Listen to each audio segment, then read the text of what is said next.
Hello दोस्तों, आज हम आपको बताने वाले हैं इम्यूनिटी के बारे में। इम्यूनिटी क्या होती है? तो इम्यूनिटी वो होती है जो हमारी बॉडी को हार्मफुल माइक्रो ऑर्गेनिज्म से बचाती है। तो इम्यूनिटी का है immunity is the body ability to defend itself against harmful microorganism such as जैसे कि bacteria, virus and fungi as well as toxin और toxins and other foreign substance और दूसरे फॉरेन सब्सटेंस से बचाती है। यानी इम्यूनिटी जो बॉडी की वो एबिलिटी होती है जो डिफेंड करती है इटसेल्फ स्वयं अगेंस्ट हार्मफुल माइक्रो ऑर्गेनिज्म जैसे कि बैक्टीरिया, वायरस, फंगी और टॉक्सिन और फॉरेन सब्सटेंस से। It play a crucial role यानी कि बहुत महत्वपूर्ण रोल अदा करती है in keeping us healthy and protecting us from infections and disease. यानी ये बहुत क्रूशियल रोल, बहुत अच्छा रोल अदा करती है, महत्वपूर्ण रोल अदा करती है हमारी बॉडी को प्रोटेक्ट करने के लिए। किससे?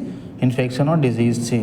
There are two many types of immunity, innate and adaptive. ये दो होती हैं, इनेट एंड एडेप्टिव। तो क्या टाइप ऑफ इम्यूनिटी दो होती हैं, innate immunity and adaptive immunity. Innate immunity क्या होती है? इसमें क्या होता है? Non specific defence, physical barriers, chemical barriers and cellular defence. तो क्या नॉन स्पेसिफिक डिफेंस क्या है? The first line of defence that provide a rapid response to any pathogen regardless of its type. यानी कि जो नॉन स्पेसिफिक डिफेंस होते हैं, जो first line of defence that provide rapid response, ये बहुत रैपिड रिस्पॉन्स प्रोवाइड करते हैं किसी पैथोजन के खिलाफ और उसके जो टाइप्स होते हैं उसके खिलाफ क्या। और फिजिकल बैरियर का skin, mucus membrane and other physical barriers that prevent pathogens from entering the body. यानी और जो फिजिकल बैरियर्स होते हैं जो जैसे कि स्किन, म्यूकस मेम्ब्रेन और अदर फिजिकल बैरियर्स होते हैं जो पैथोजन को बॉडी के अंदर आने से रोकते हैं। केमिकल बैरियर्स क्या होते हैं? Enzyme in saliva, stomach, acid and other secretion that's destroy pathogen. जैसे कि एंजाइम इन सलाइवा, स्टमक, एसिड और अदर सिक्रीशन जो होते हैं वो पैथोजन को डिस्ट्रॉय करते हैं। सेलुलर डिफेंस क्या होता है? White blood cells like neutrophils and microphages that engulf and destroy invaders. यानी जो WBCs होती हैं जैसे कि न्यूट्रोफिल्स दैट engulf यानी उसको डिस्ट्रॉय कर देती हैं और ख़त्म कर देती हैं। सेलुलर डिफेंस जो होता है। फिर दूसरा क्या आता है? एडाप्टिव डिफेंस इम्यूनिटी क्या होता है? ये adaptive immunity specific defence B cells, T cells and memory cells. Specific defence क्या होता है? A more targeted response that take longer to develop but is more effective against specific pathogen. तो B cells क्या होते हैं? Produce antibodies that neutralise pathogens. और T cells क्या होती हैं? किल इन्फेक्टेड सेल्स, यानी ये इन्फेक्टेड सेल्स को किल करती हैं and help coordinate the immune response, और इम्यून रिस्पॉन्स के साथ कोऑर्डिनेट करती हैं। मेमोरी सेल्स क्या होती हैं? Member past infection and provide quicker and stronger response upon exposure to the same pathogen. यानी इनसे जो एक्सपोजर होता है उनको किल करती हैं। एडेप्टिव इम्यूनिटीज फिर क्या होता है? हाउ इम्यूनिटी वर्क्स, इम्यूनिटी कैसे काम करती है? The immunity system in identifies and attack pathogen while distinguish them from the body own cell। here a simplified overview। यानी कि जो होता है जो इम्यूनिटी सिस्टम होता है आइडेंटिफाई करता है अटैक एंड पैथोजन, पैथोजन को आइडेंटिफाई करता है, उन पर अटैक करता है उनको ख़त्म करने के लिए। उसका ओवरव्यू जैसे क्या है? डिटेक्शन सबसे पहले डिटेक्ट करता है कौन सा पैथोजन है, फिर इस पर रिस्पॉन्स देता है, उसके फिर मेमोरी जो एक्सपोजर होता है उसको कैसे किल करता है उसके बारे में करता है ये। तो डिटेक्शन क्या? Immune cell recognise foreign invaders through unique markers and antigens. उनको क्या कहते हैं? एंटीजन। इम्यून सेल जो बार्स पैथोजन्स या कोई भी फॉरेन पार्टिकल्स आता है उनको एंटीजन के थ्रू हमारे बॉडी एंटीजन को एंटीबॉडी आती है तो एंटीजन ये जनरेट करता है।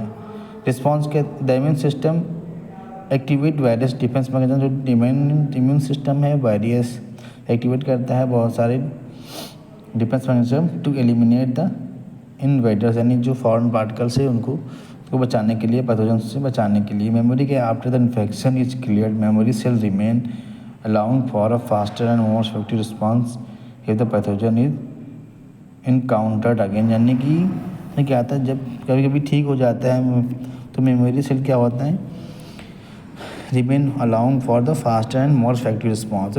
मोर इफेक्टिव रिस्पॉन्स देते हैं क्या, पैथोजन जो इनकाउंटरिंग दोबारा अटैक करते हैं उनको किल करने में। फिर क्या आता है, boosting immunity. There are several way to boost immunity including जैसे कि vaccination, healthy diet, regular exercise. तो कहते हैं रेगुलर एक्सरसाइज क्या है, trains and immune system to recognise and fight specific pathogen. यानी जो वैक्सीनेशन है, जो वैक्सीनेशन लगाए जाते हैं वो स्पेसिफाइक पैथोजन के प्रति लगाई जाती है, जो हमारी बॉडी को प्रोटेक्ट करती है। Healthy diet, consuming balance diet, यानी कि हमको कंज्यूम करना चाहिए balance diet rich in vitamin और मिनरल सपोर्ट होता है, वो हमारी इम्यून फंक्शन को स्ट्रॉन्ग करता है। रेगुलर एक्सरसाइज क्या है, enhance overall health and strengthens the immune system है। जो एक्सरसाइज होती है रेगुलर तो हमारे बॉडी की एक्सटेंट और इम्यून सिस्टम को बूस्ट करती है। फिर क्या हमारा एडिक्वेट स्लीप, यानी ensure the body has time to repair and extend immune defence, यानी कि एडिक्वेट स्लीप लेना चाहिए, पर्याप्त स्लीप सोना चाहिए, जिससे पर्याप्त टाइम हमारी बॉडी को रिलैक्स मिलता है, हमारे इम्यून डिफेंस अच्छे से वर्क करे। स्ट्रेस मैनेजमेंट, यानी स्ट्रेस मैनेजमेंट करना चाहिए, reduce stress level, help maintain a healthy immune system, यानी रिड्यूस स्ट्रेस, हमारे स्ट्रेस को रिड्यूस करना चाहिए जिससे कि हमारी इम्यून सिस्टम हेल्थी रहता है।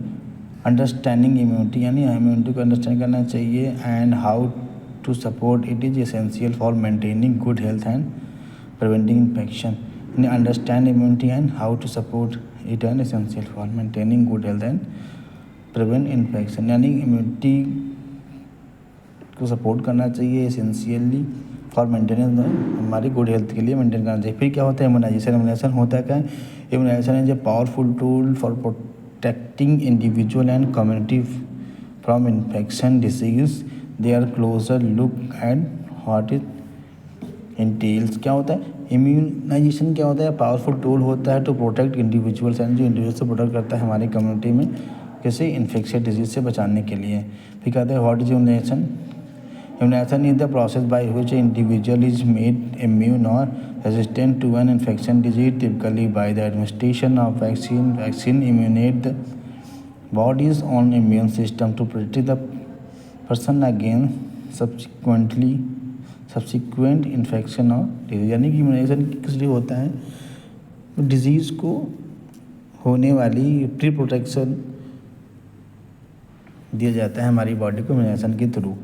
ये स्पेसिफिक अलग अलग इम्यूनाइजेशन होता है अलग अलग बैक्टीरिया पैथोजेंस के लिए। फिर क्या है, टाइप ऑफ वैक्सीन कितने प्रकार होते हैं, live attenuated vaccine, inactivated vaccine, subunit, recombinant, polysaccharides and conjugate vaccine, toxoid vaccine, mRNA vaccine. Live attenuated vaccine क्या है, contain weakened from of the germ that cause a disease, यानी कि example can include vaccine for measles, mumps and rubella. यानी जो vaccine होती हैं MMR, mumps, measles, mumps and rubella के लिए लगती है। इनएक्टिवेटेड वैक्सीन जो होती हैं कंटेन अ किल्ड वायरस, यानी इसमें क्या है, किल्ड वायरस वर्जन होता है of the germ that cause a disease, जो डिजीज़ कॉज करते हैं। एग्जाम्पल जैसे कि किसके लगाती है वैक्सीन, जैसे कि हेपेटाइटिस A एंड फ्लू के लिए लगती है ये इनएक्टिवेटेड वैक्सीन। फिर नेक्स्ट क्या है, subunit, recombinant, polysaccharide and conjugated vaccine क्या include part of the germ, यानी इसमें क्या part of the germ like जैसे कि protein, sugar and capsid. Example क्या है, including vaccine for HPV and hepatitis B and hepatitis B। फिर क्या होता है, हाँ, ह्यूमन पोलियो वैक्सीन होता है and hepatitis B। Toxoid vaccine क्या होती हैं, contain a toxin made by the germ that cause a disease, they create immunity to the part of the germ that cause disease instead of the germ itself. Example जैसे including vaccines for diphtheria and tetanus. ये जो toxoid vaccine होती है diphtheria और tetanus की लगती है। mRNA vaccine क्या होती है, use a piece of germ messengers RNA to produce an immune response. ये किसके लिए लगती है, जैसे कोविड-19 वैक्सीन के लिए लगती है। फिर शेड्यूल ऑफ इम्यूनाइजेशन का शेड्यूल जो होता है वो चाइल्ड और इन्फेंट के लिए अलग अलग होता है, ओल्डर एज के लिए भी, एडोलेसेंट और अडल्ट एज के लिए अलग अलग होता है। जैसे कि immunisation schedule vary by country and are design based on local epidemiology. Epidemiology बीमारी कौन सी फैली है उसके हिसाब से पब्लिक हेल्थ नीड के अकॉर्डिंग सेट की जाती है। जैसे कि for infant child at birth के टाइम पे BCG, hepatitis B, oral polio vaccine और PV का इम्यूनाइजेशन होता है। 6 वीक पे 6 महीने पे DPT, diphtheria, tetanus and pertussis का लगता है। Hip Haemophilus influenza type B का वैक्सीन लगता है। हेपेटाइटिस बी और पोलियो रोटा वायरस का वैक्सीन लगता है। फिर क्या है 10 वीक्स पे पोलियो की ड्रॉप पिलाई जाती है और रोटा वायरस का वैक्सीन लगता है। फिर क्या 10 वीक पे सेम एज 6 वीक जो होता है, 6 वीक पे इम्यूनाइजेशन सेम वही लगाया जाता है। 10 और 14 वीक पे सेम 6 वीक का ही लगता है। फिर क्या होता है 14 वीक भी सेम लगता है 6 वीक्स का इम्यूनाइजेशन।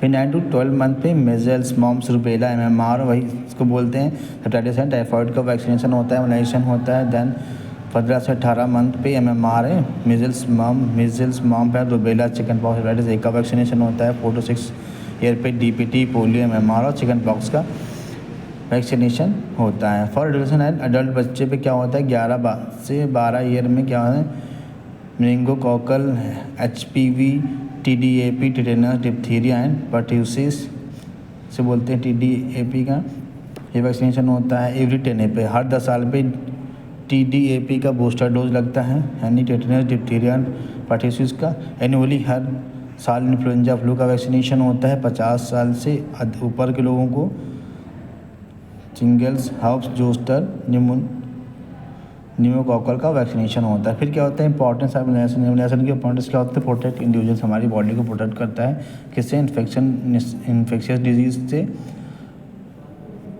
हार्ड इम्यूनिटी हमारी इम्यूनिटी को प्रोटेक्ट मजबूत करता है। हमारा लार्ज पोर्शन ऑफ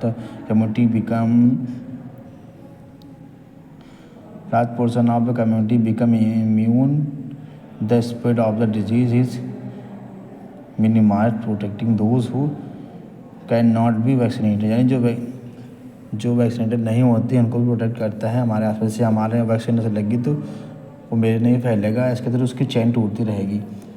फिर कहते हैं eradication of disease, successfully immunisation programme have lead to the, यानी सक्सेसफुली इम्यूनाइजेशन होता है और इससे क्या होता है कि स्मॉल पॉक्स और पोलियो जैसी बीमारियों को खात्मा किया जा सका है। कॉस्ट इफेक्टिव क्या है, कॉस्ट इफेक्टिव यानी कि बहुत ही कॉस्ट इफेक्टिव, बहुत लो कॉस्ट होता है और जल्दी से इसका ट्रीटमेंट भी हो जाता है। इम्यूनाइजेशन क्या होता है, इम्यूनाइजेशन का मेन मकसद है कि हमारी कोई भी हमारी कम्युनिटी में बीमारी फैलती है उसको जल्दी से ट्रीट किया जा सकता है। फिर कहता है हमारा immunological products and their dose schedule, यानी जो इम्यूनोलॉजिकल प्रोडक्ट्स हैं उनके डोज शेड्यूल क्या है। जैसे कि immunological product are crucial for preventing and treating infection, यानी जो इम्यूनोलॉजिकल प्रोडक्ट्स होते हैं वो बहुत ही महत्वपूर्ण होते हैं फॉर प्रिवेंटिंग को रोकथाम और उसकी ट्रीटमेंट के लिए, उपचार के लिए, इन्फेक्शन डिजीज़ के उपचार के लिए।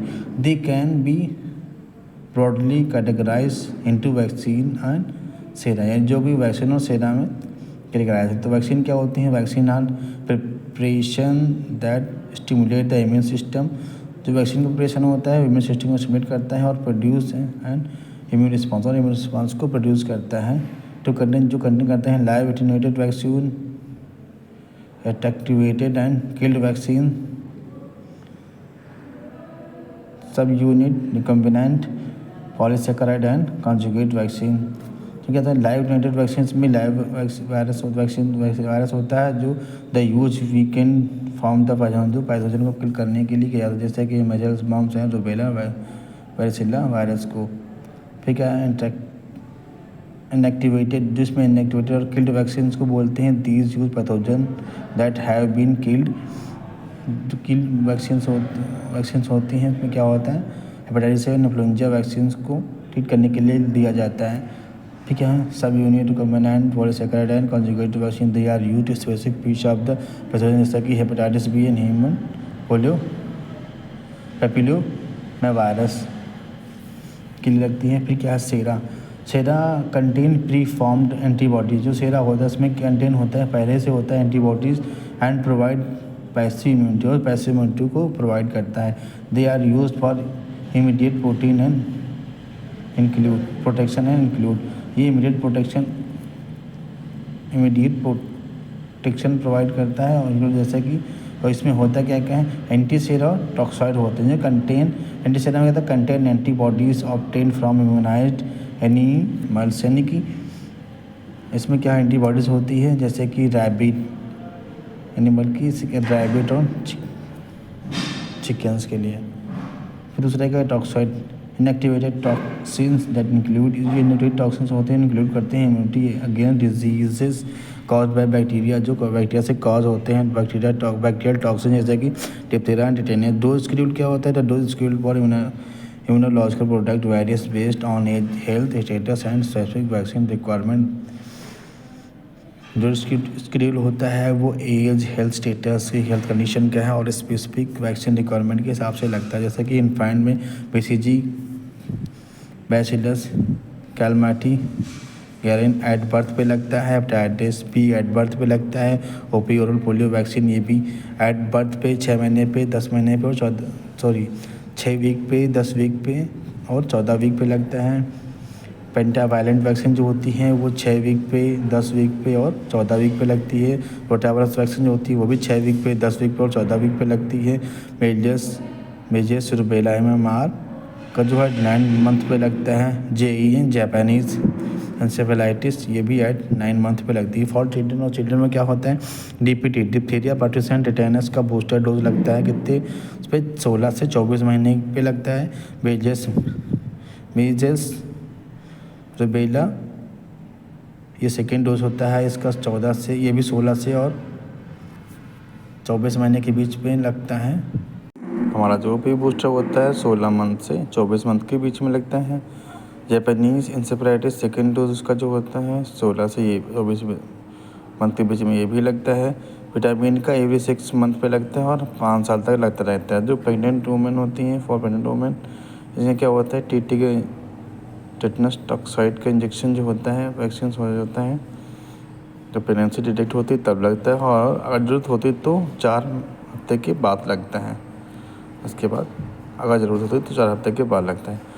और इन्फॉर्मेटिव वीडियो जानने के लिए मुझे फॉलो करें अंकुश फार्मा। Thank you.